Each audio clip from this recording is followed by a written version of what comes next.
Heading लिखो next, that is limit n tending to infinity 1 upon n summation r is equal to phi 1 n to phi 2 n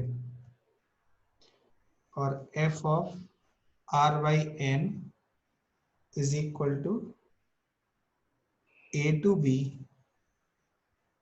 fx dx। ये type, by the way ये जो है ये limit of sums का case है, limit of sums. ठीक है, तो हम लोग एक बार और पढ़ेंगे इसको, जब हम limit of sums definite integral कर रहे होंगे उस समय करेंगे। लेकिन लिमिट में ये प्रयोग होता है तो मैं उतना तो तुम्हें सिखा ही सकता हूँ कि किस तरह से ये कन्वर्जन होता है। और ये जो कन्वर्जन है समेशन का इंटीग्रल में, इसको बोलते हैं रीमान इंटीग्रल। तो क्या रीमान्स इंटीग्रल। ठीक है, स्पेलिंग पता सही से लिखा कि नहीं लिखा, बट आप देख लेना, रीमान इंटीग्रल है। ठीक है, अब क्वेश्चन ये है कि यदि इस तरह का लिमिट ऑफ सम्स दिया हो, इस तरह का क्वेश्चन दिया हो, तो आप इसको डेफिनेट इंटीग्रल में कैसे कन्वर्ट करेंगे, इस कन्वर्जन का फॉर्मूला हमें देखना है। कन्वर्जन फॉर्मूला, फॉर्मूला कैसे आता है वो तो अभी हम नहीं बताएंगे तुम्हें, लेकिन क्या क्या करना है इसको कन्वर्ट, पहले तो आपको ये फॉर्मेट पहचानना है कि ये सही फॉर्मेट है, और फिर आपको वो कन्वर्जन फॉर्मूला लगाना है। कन्वर्जन फॉर्मूले का प्रूफ अभी हम नहीं बताएंगे, इसको हम बताएंगे एरिया अंडर कर्व में, जब हम लिमिट ऑफ सम्स पढ़ रहे होंगे। ठीक है, ओके। तो अब आप लिख लीजिए, देखो यहाँ पे कि limit n tends to infinity 1 upon n summation, ये phi 1 n, कहने का मतलब है कि ये किसका फंक्शन है, phi का। तो r जो स्टार्ट हो रहा है n का फंक्शन है, और एक phi to n ये भी n का फंक्शन है, और एक f है जो r by n का फंक्शन है, जिसमें r वेरिएबल है, r वेरिएबल है। और यहाँ पे देखो limit n tending to infinity है, और इनफिनिट 1 से n तक जा रहा है, तो इसको हम लिखते हैं a to b fx dx। ठीक है, तो अब क्वेश्चन ये है कि यहां से यहां पहुंचने में क्या रूल लगता है, किस तरह से हम a ढूंढेंगे, किस तरह से b, और f कैसे, x कैसे, और dx क्या है, ये सारी चीजें। ठीक है, तो इसमें जो पहली बात हम बता दें कि ये जो समेशन है, ये समेशन कन्वर्ट हो जा रहा है इंटीग्रल में, है ना। समेशन किस में कन्वर्ट हो रहा है, इंटीग्रल में कन्वर्ट हो रहा है। और इसमें जो a है, a जो लोअर लिमिट है, तो a का वैल्यू आता है limit n tends to infinity. देखो ये जो सिचुएशन है n टेंडिंग टू इंफिनिटी ये रहेगा, और यहाँ पे जो लोअर लिमिट a है, यहाँ पे जो लोअर लिमिट है phi 1 n, ये phi 1 n अपॉन n कर देते हैं, ये जो लिमिट आती है उसको a बोलते हैं। तो सिमिलरली b कितना होगा, अब तुम्हें समझ में आ रहा होगा कि b कैसे लिखेंगे, बताओ। Limit n tends to infinity phi to n tending to infinity phi to n upon n आ जाएगा, phi to n upon n, तो ये a और b मिल गया ना। अब इसमें जो r by n है, r by n, r by n है, ये कन्वर्ट होता है x में। r by n किस में कन्वर्ट होता है, x में। तो r by n देखो, तो ये f of r by n किस में कन्वर्ट हो गया, देखो fx में। तो therefore आप देख सकते हो कि f of r by n किस में कन्वर्ट हो गया, fx में कन्वर्ट हो गया। ठीक है, और ये जो 1 अपॉन n है, 1 अपॉन n, ये कन्वर्ट हो जाएगा dx में, ये dx में कन्वर्ट होता है। तो क्या सारा कन्वर्जन समझ आया कि किस तरह से, है ना, कि ये limit n tending to infinity है, तभी तो ये समेशन को हमने इंटीग्रल में कन्वर्ट किया। देखो समेशन में इंक्रीमेंट आर में 1 1 का होता है कि नहीं समेशन में, लेकिन इसमें कहा कि जो n है वो बहुत टेंडिंग टू जीरो है, yes n tending to infinity है, तो 1/n किसकी तरफ जाएगा, जीरो की तरफ जाएगा। तो समेशन तो हो रहा है बट लेकिन इन्फिनाइट स्टेप हो रहे हैं, तो इन्फिनाइट स्टेप होने की वजह से ये समेशन किस में कन्वर्ट हो जा रहा है, इंटीग्रल में कन्वर्ट हो जा रहा है। क्या इतनी बात समझ आई? चलो एक क्वेश्चन कर लेते हैं, क्वेश्चन के बिहाफ पे हम लोग देखेंगे कि किस तरह से सॉल्व करते हैं इस तरह के क्वेश्चन को, ठीक है। जैसे एक एग्जांपल ले लेते हैं क्वेश्चन, आप कोशिश करो पहले कि क्या खुद से आप कर पा रहे हो। Limit n tends to infinity 1/n summation r is moving from 1 to 2n r upon under root of n square plus r square equals है ना, आपको बताना ये कितना होगा। अच्छा ए पार्ट है 1 + √5, बी पार्ट है -1 + √5, सी पार्ट है -1 + √2 एंड डी पार्ट है 1 + √2। आंसर करो।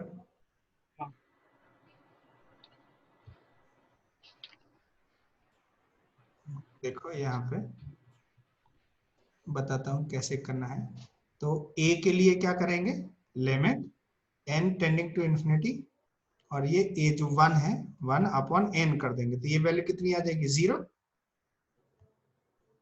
ये लिमिट चेक करो क्या ये 0 आएगी, लोअर लिमिट। अच्छा b कितना मिलेगा, limit n tending to infinity 2n/n, और ये वाली लिमिट कितनी आ जाएगी, 2 आ जाएगी, a से b हो जाएगा। और लेट से ये लिमिट l नाम दे देते हैं, तो इसकी वैल्यू कितनी हो जाएगी, a to b is 0 से 2। अभी fx के लिए क्या करें, देखो यहाँ पे ये जो सिचुएशन है पर्टिकुलर इस चीज को यहाँ पे मैं लिख देता हूँ अलग से, l जो है limit n tending to infinity 1/n summation r is moving from 1 to 2n, मैं ऊपर नीचे n से डिवाइड कर देता, तो r/n अपॉन ये कितना हो जाएगा, अंडर रूट ऑफ मिलेगा 1 + r/n का होल स्क्वायर। तो बताओ अब fx क्या हो जाएगा, इसमें r/n की जगह x रख देना, तो यही है fx। तो ये जो सिचुएशन है ये कुछ इस तरह से हो जाएगी, x upon under root of 1 + x², और ये dx आ जाएगा। क्या ये कन्वर्जन समझ आया यहां से यहां तक, बताओ जल्दी से, कन्वर्जन समझ आया।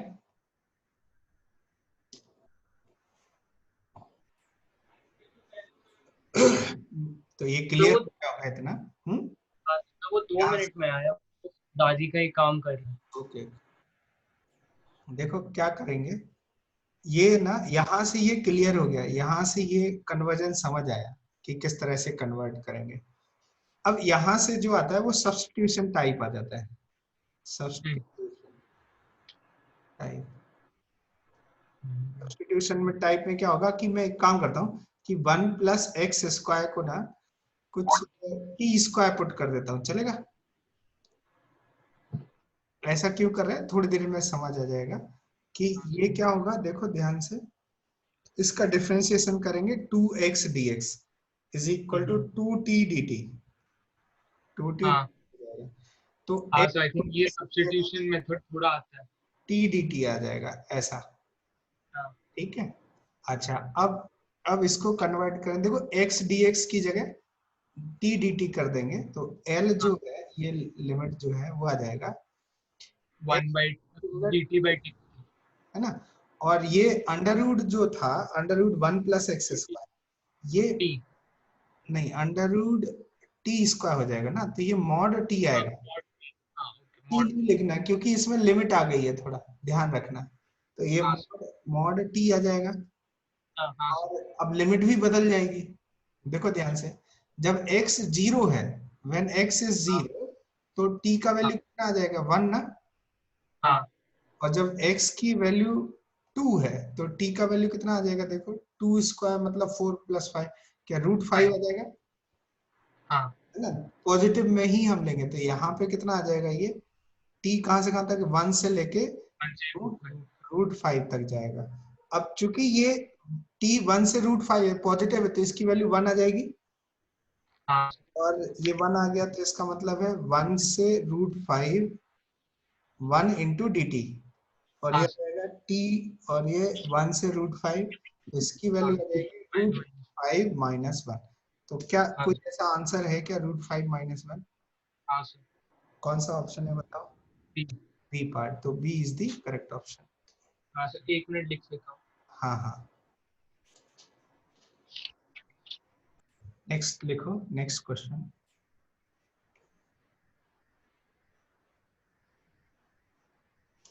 Limit n tends to infinity summation r is moving from 1 to 4n, और ये 1/n+r है। सॉल्व करो इसको, इसकी वैल्यू बताओ कितना आएगा?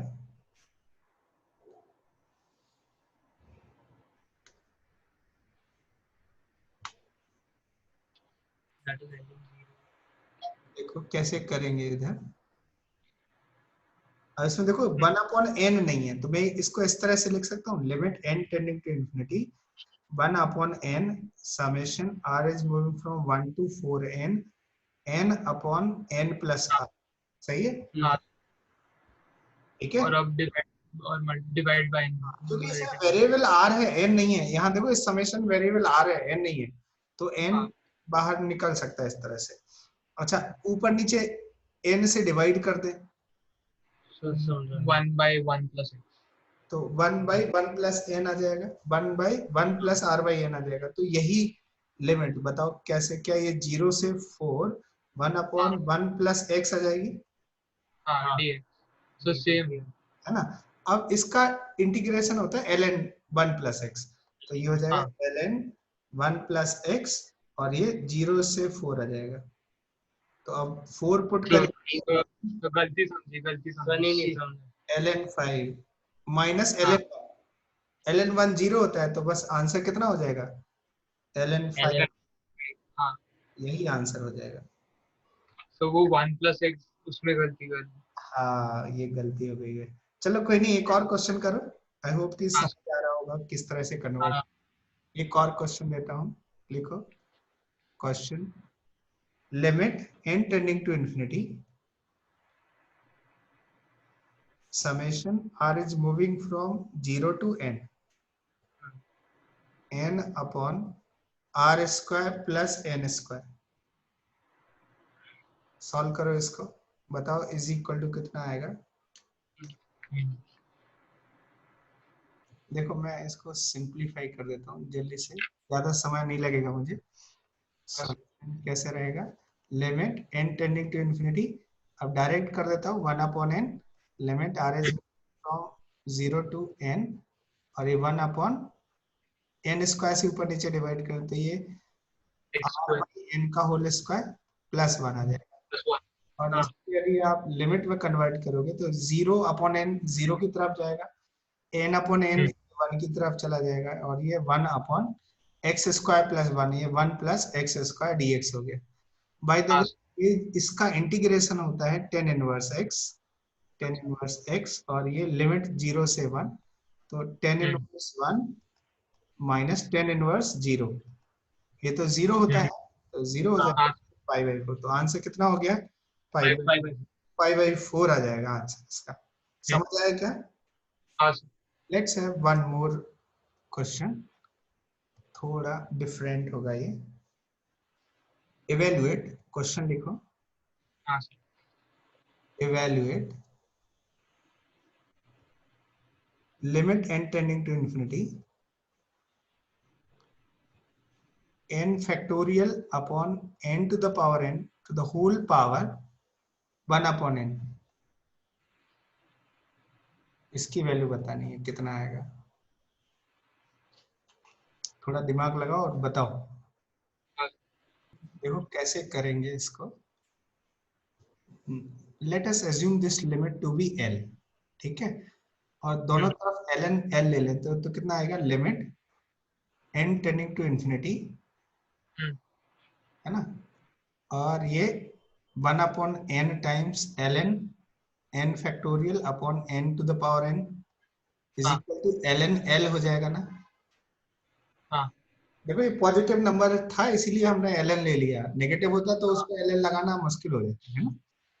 और ये क्या हो जाएगा, देखो limit n tends to infinity 1 upon n, और ln ये क्या है बताओ, 1 upon n into 2 by N into 3 by N into ऐसे कहाँ तक जाएगा, n बाई n हो जाएगा ना। हाँ सर, तो बेसिकली सिर्फ लास्ट टर्म बचता है। अच्छा इसको बाय द वे इसको इस तरह से लिख सकते हैं, limit n tending to infinity 1 upon n, और ये ब्रैकेट में क्या ln 1 by n plus ln 2 by n plus ln 3 by n plus ऐसे ln n बाई n हो जाएगा कि नहीं हो जाएगा, and that is ln n।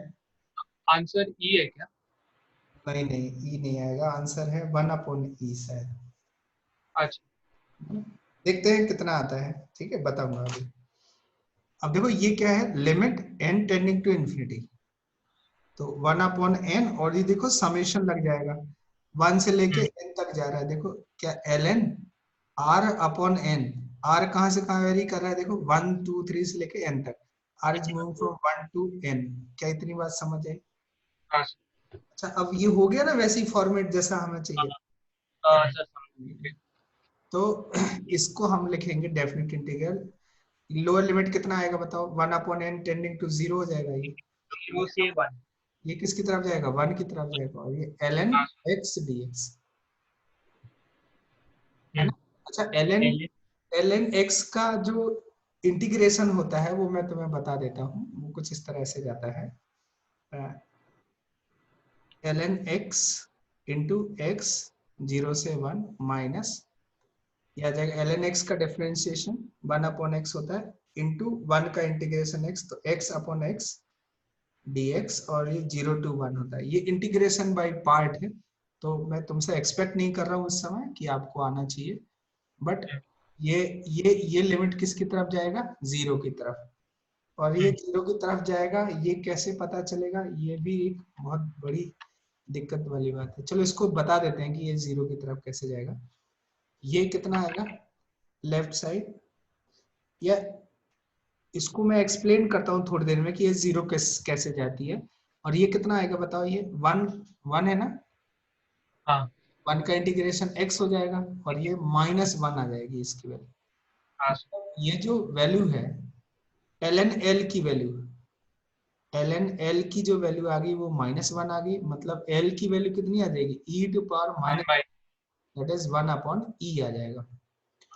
अब क्वेश्चन ये आता है कि सर इसकी वैल्यू 0 कैसे जाएगी, तो ये क्या होता है, x ln x है 0 से 1, तो ये क्या होगा, 1 पुट करेंगे तो ये तो 0 हो जाएगा ना, 0 माइनस, जब 0 पुट करेंगे तो ln 0 तो नॉट डिफाइन होता है, तो फिर हाँ लिमिट लगने लगती है, लिमिट लग जाती है 0 प्लस पे, limit x tending to 0 plus, और x ln x अब इसको क्या करेंगे देखो ध्यान से, ये भी लिमिट वाला कंसेप्ट है, तो 0 minus limit x tending to 0 plus ln x upon 1 by x, ये सही है।